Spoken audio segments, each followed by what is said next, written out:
Good evening, everyone. I'm Brian Trumbore with your nightly review for Tuesday, May 14. It's 4:02 p.m. Eastern Time. Dow Jones, another all-time high, finished up 123 points to 15,215. S&P 500 up 1% to 1650. NASDAQ up 0.7% despite shares in Apple falling $11 on word that the iPhone 5 is being delayed until September.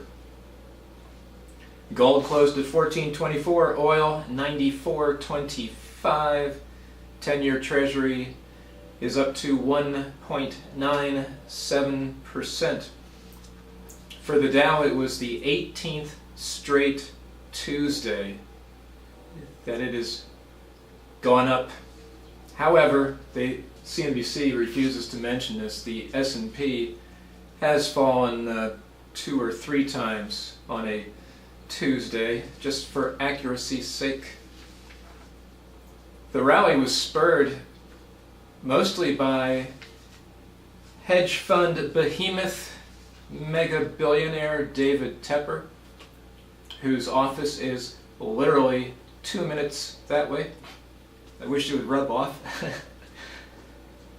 Tepper appeared on CNBC before the market opened, said he was, quote, definitely bullish on the market. Still, he's been bang on for over 45% at this point. He's now citing housing and the improving auto sector. But what a week. And it's just Tuesday. And I'm not talking about the market. It is not an overstatement to say President Obama's second term is at risk of going up in flames. The issue of the IRS, targeting of Tea Party and other conservative groups,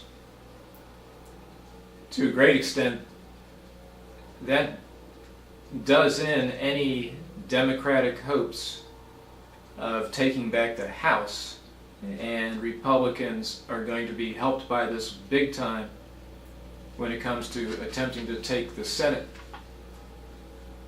Benghazi.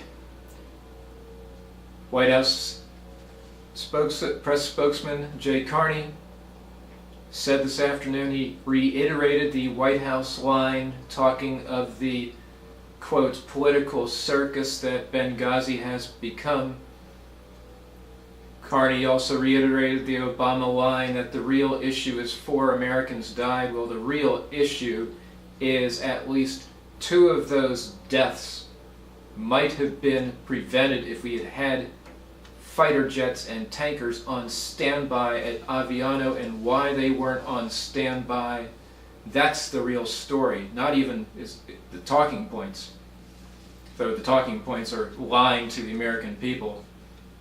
If we had had fighter jets on standby, according to Gregory Hicks, who I believe, we might have had a chance at preventing that second attack. So that's Benghazi. The Justice Department secretly seizing some reporters' phone records last year. The embarrassment today of Russia arresting one of our diplomats for spying. Wait till you hear all the details on that one tonight on the news. Well, just a few words on the economic reports from overseas. Economists are reducing their China growth forecast to generally between 7.6 to 7.8% from earlier 8% forecast. And in the Eurozone, industrial production for the month of March rose 1% over February, which stands in contrast to all the other readings on the economy. Tomorrow is very important for the Eurozone. It's the reporting of first quarter GDP.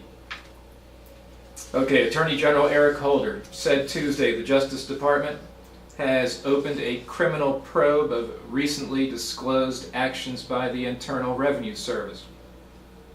He said he ordered the investigation Friday after the IRS apologized for what it said was inappropriate scrutiny of tax exemption requests by conservative groups with Tea Party or Patriot in their names. An internal audit found the scrutiny was broader and included groups worried about government spending, debt, or taxes, according to disclosures to congressional investigators by the Treasury Inspector General for Tax Administration. The audit findings were reviewed by the Wall Street Journal. This is reported by Evan Perez. The internal investigation also revealed that a high-ranking IRS official knew as early as mid-2011 that conservative groups were being inappropriately targeted. Nearly a year before then, IRS Commissioner Douglas Shulman told a congressional committee the agency wasn't targeting conservative groups. Mr. Holder also said the Justice Department's seizure of Associated Press reporter records was approved by his deputy because Mr. Holder recused himself from the investigation that is looking into a leak about a news report on a 2012 counterterrorism operation in Yemen.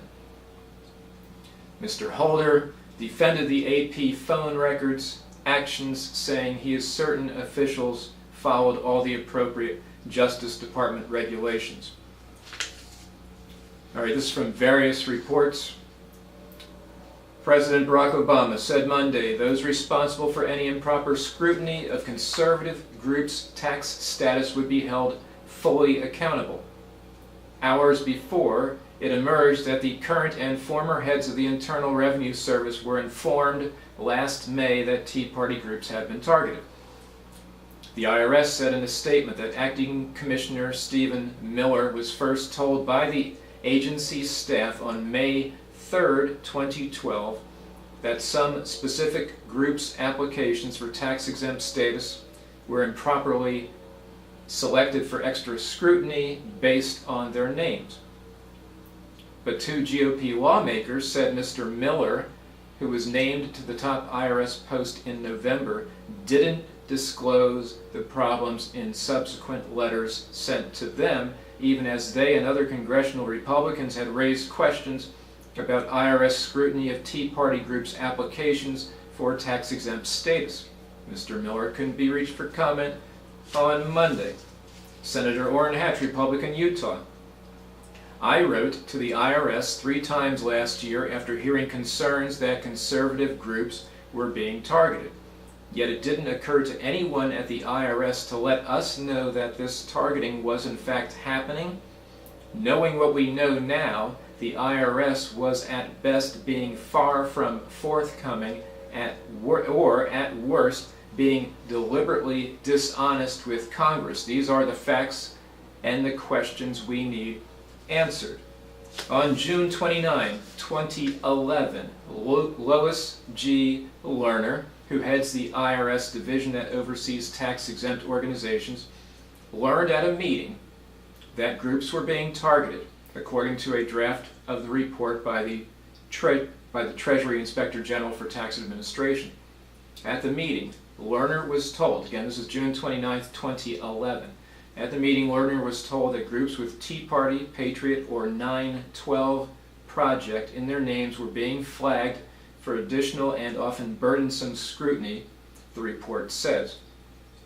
Lerner instructed agents to change the criteria for flagging groups, quote, immediately. However, when Lerner responded to inquiries from the House Oversight Committee, she didn't mention the fact that Tea Party groups had ever been targeted. Her responses included 45-page letters in May 2012 to Representative Darrell Issa, Republican, California, who chairs the committee, and Representative Jim Jordan, Republican, Ohio, who chairs a subcommittee. Lerner also met twice with staff from the House Ways and Means Oversight Subcommittee to discuss the issue in March and in May 2012, according to a timeline constructed by committee staff. She did not mention at either meeting that conservative groups had been targeted, according to the timeline. On Monday, President Barack Obama said he first learned about the issue from news reports on Friday. White House spokesman Jay Carney said the White House counsel's office was alerted the week of April 22 that the Inspector General was finishing a report concerning the IRS office in Cincinnati. But he said the counsel's office did not get the report and the president did not learn the focus until Friday. George Will, writing in the Washington Post, cites Article 2, Section 1, Articles of Impeachment against Richard M. Nixon, adopted by the House Judiciary Committee July 29, 1974. Mr. Will quotes from it. He has, acting personally and through his subordinates and agents, endeavored to cause, in violation of the constitutional rights of citizens, income tax audits or other income tax investigations to be initiated or conducted in a discriminatory manner. That was Article 2, Section 1, Articles of Impeachment against Richard Nixon, adopted by the House Judiciary Committee July 29, 1974. Mr. Will writes, the burglary occurred in 1972, the climax came in 1974, but 40 years ago this week, May 17, 1973, the Senate Watergate hearings began exploring the nature of Richard Nixon's administration. Now the nature of Barack Obama's administration is being clarified as revelations about IRS targeting of conservative groups merge with myriad Benghazi mendacities. This administration aggressively hawked the fiction that the Benghazi attack was just an excessively boisterous movie review. Now we are told that a few wayward souls in Cincinnati with nary a trace of political purpose targeted for harassment political groups with Tea Party and Patriot in their titles. The Post, Washington Post, reported Monday that the IRS also targeted groups that criticized the government and sought to educate Americans about the U.S. Constitution. Credit the IRS operatives with understanding who and what threatens the current regime. George Will continues, time was progressives like the president 100 years ago, Woodrow Wilson, had the virtue of candor. He explicitly rejected the founders' fears of government. Modern enlightenment, he said, made it safe to concentrate power in Washington and especially in disinterested executive branch agencies run by autonomous, high-minded experts. Today, however, progressivism's insinuation is that Americans must be minutely regulated because they are so dim-witted they will swallow nonsense, such as there was no political motive in the IRS targeting political conservatives.